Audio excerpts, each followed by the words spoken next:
Oh, ano, kami ang tanga, kami ang bobo, kami hindi nag-iisip. Kaninong ideya ba yung maglabas kayo ng commercial na ganyan, na puro mga bata magsasalita? Sino maniniwala ng mga bata ganun mag-iisip? Nagtatanong talaga sila ng ganun. Ang bakbakan nga ngayon kung sino yung pinakatotoo. O sino maniniwala doon? O ngayon, sino katawa-tawa? Diba? Kung ano mga dinadabing sa commercial ninyo. Sino nagbukang tanga? Ayoko nila sabihin ha. Kayo na sumagot. Sino nagbukang tanga? Diba? O ngayon, nagtititigan kayo kung sino man ang nag-isip niyan. Titig sa mata, inom redos, pagkatapos batukan nyo yung nag-isip. Ganon. Tapos isip kayo uli na wag na manira. Hindi na nga kakabit. Ano na, too late na yan nasiraan nyo pa. Diba? Too late. Hindi nakakabit yan. Ang gawin nyo na lang, May 7, pumunta kayo sa Luneta.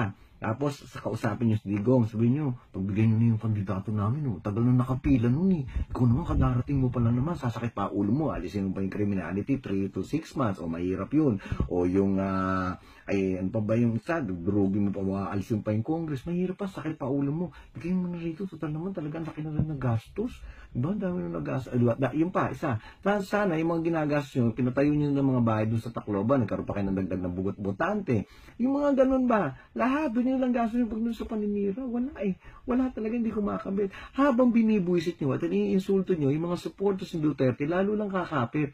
Di ba? Pwede pa kayo makapanligaw ng inaaway mo, sinasabi mo, tanga, tapos gusto mo sumama sa'yo? Parang, hello, ano ba? Tama na yan. Tanggapin nyo na.